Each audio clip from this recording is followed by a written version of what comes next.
Hello, this is Coach Mindmauer for AP Pre-Calculus. We're just doing some extra work here, focusing a bit more on limits, numerically and graphically. Some of this is review, some of it is new applications of it. So let's just get down to it. So a limit, just to remind you what a limit is, it's a value of a function as x approaches a certain value.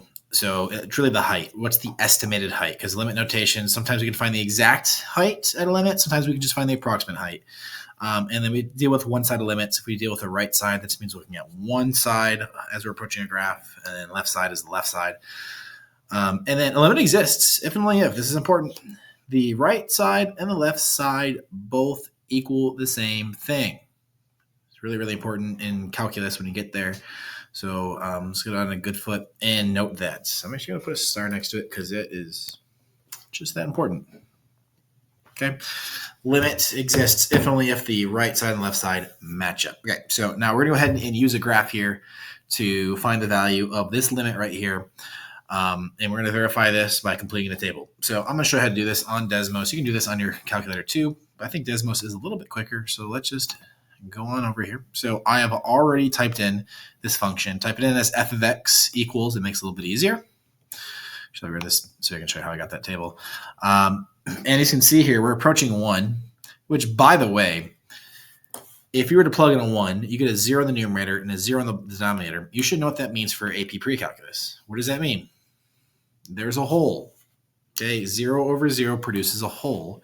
So Desmos doesn't show the hole right here, but if you hover over it, getting really close to 1, it will just say undefined for us. So we have to find the height of that hole, which if you're looking at this, you can probably give a pretty good estimate what that height of the hole is, but we're going to use a table to estimate this. So what you're going to do here is I type the function in, hit the plus sign, go ahead and add a table, get rid of y1. We don't want that. Let's type in f of x, and it will copy and paste what we just did right up here.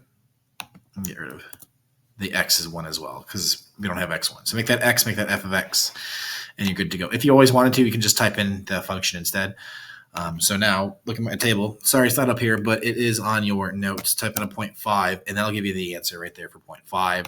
Do that same thing for 0.9, and you can type this stuff in as we go. 0.99, 0.999, 0.9999. See? A lot faster using Desmos. So I'm going to go ahead and go right back to the other screen.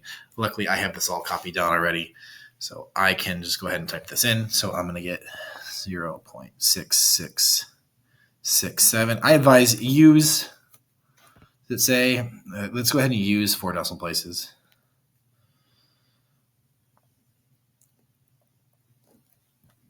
Just for this exercise, I know that we usually just use 3, but just use 4 for this exercise.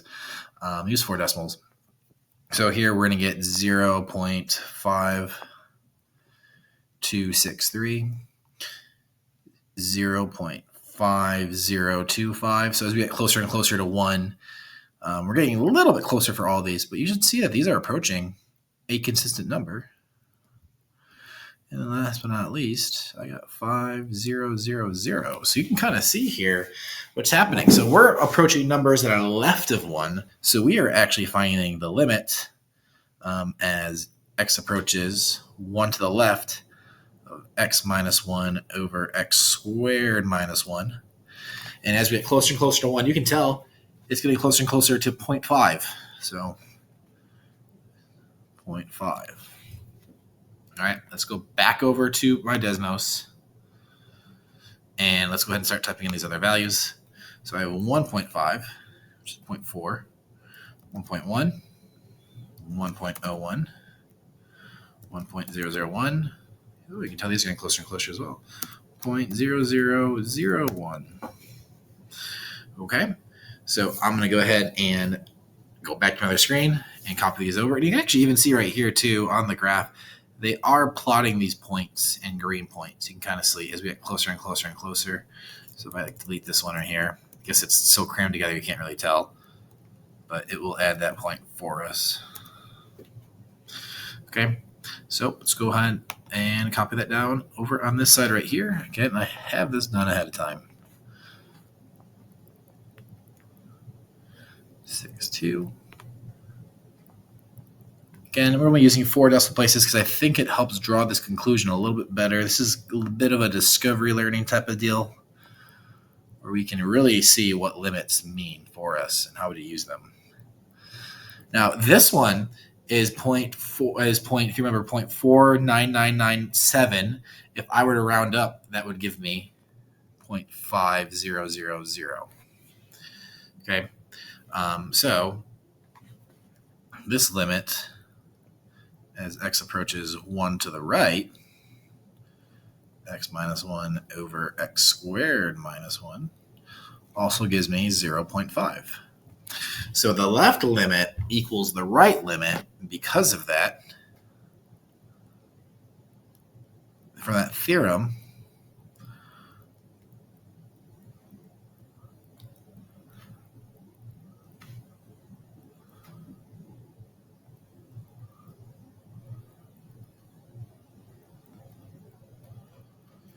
because of that,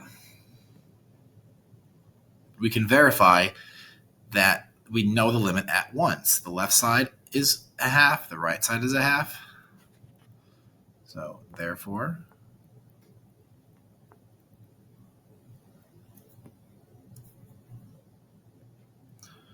is there an E at the end of therefore? Why am I drawing a blank?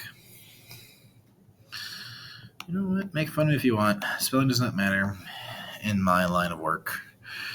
Therefore, the limit as x approaches 1 of this x minus 1 over x squared minus 1, this limit is 0.5.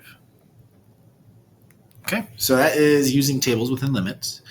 So we're going to put the Desmos away now, and we are going to turn that page and tackle these questions right here. So we are going to deal with first a graph here, and then we'll tackle a piecewise function. Okay, so now we have the graph of f of x is shown below. Find the limits. So again, limits are heights. So what I'm going to do is I'm going to examine each one from the left side, from the right side, see if they match.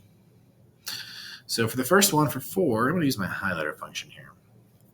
So at 4, looking for the height at 4.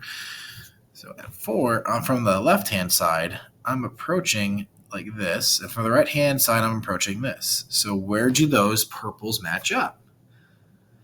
They do match up right at a height of 3. So this is equal to 3. Okay, you might be saying to me, hey, coach, what is that dot doing up there then if the limit is at 4 is 3? Again, we're looking for approximate height. We're not exactly at 4. We're just around 4. Just around 4. The height is 3. I can tell you right now that the actual height at 4 is indeed 5. But I'm not asking for the actual height. I'm asking for the approximation. Okay, let's go ahead and look at letter, and actually I'm going to erase that so it does not stay on the key, but you can see it being used for the notes. Let's say we approach 0 from the left coming down this path, so that's 0 from the right coming down that path right there. Those do match up. You can kind of see they do overlap a bit there. That matches up at 2. So this is equal to 2. This is an instant where the limit and the actual value are equal. So the limit is essentially the height as a whole, as long as the left side and the right side match up. If there is no hole, it is the actual height. Okay? So now let's look at C here, which is only 2 from the left.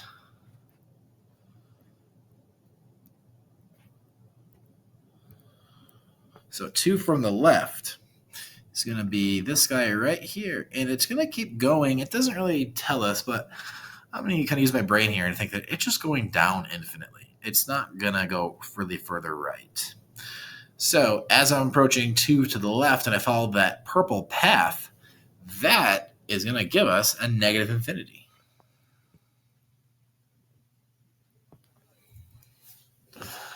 Okay? And 2 to the right would be, if I'm looking at 2 from the right-hand side, I'm coming in this way. And that is approaching a hole with a height of 5. And I just noticed I can't count from a previous problem. So this is approaching 5. I'm going to fix this so it looks right.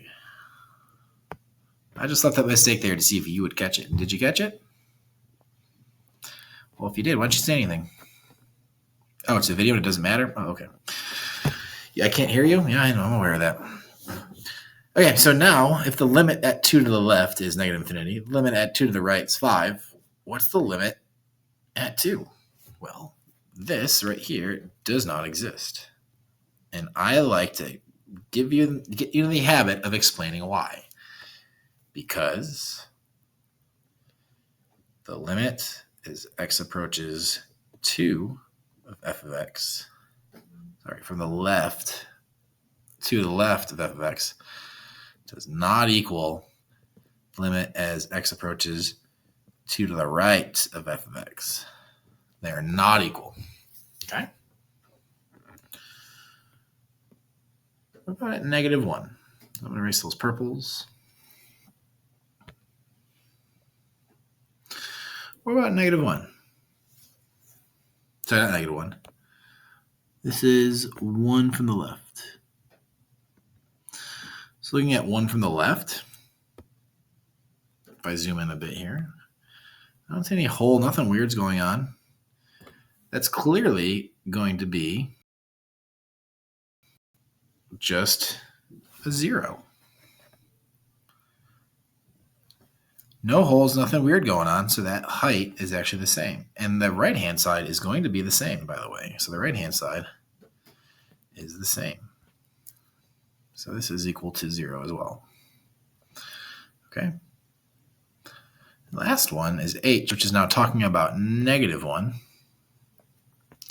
So I'm looking at negative 1 from the left side, it's going up forever. From the right side, it's going up forever. And that's going to give us a positive infinity.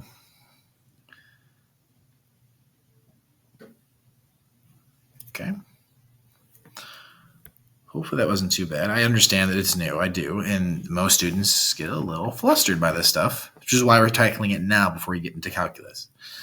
Okay. Some of the stuff is not new. We've talked about holes, talked about vertical asymptotes. We're just putting it on the graph now. Okay.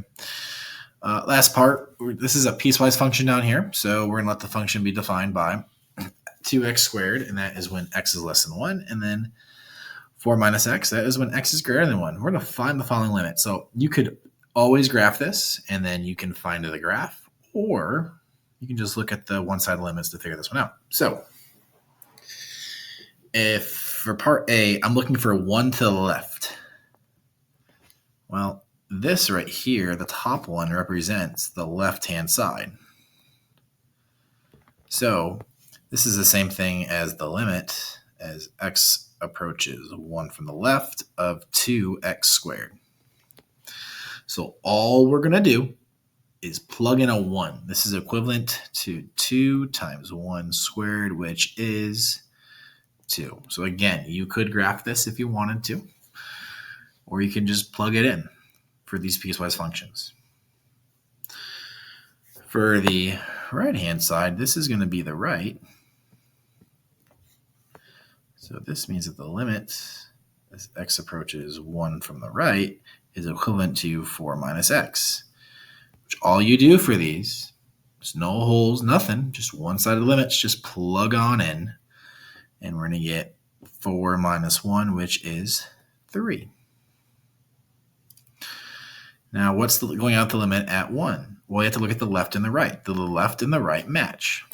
No. So this does not exist. Be a good little calculus student, or pre-calculus student, and write down the y, because the limit as x approaches 1 from the left, f of x, oh boy.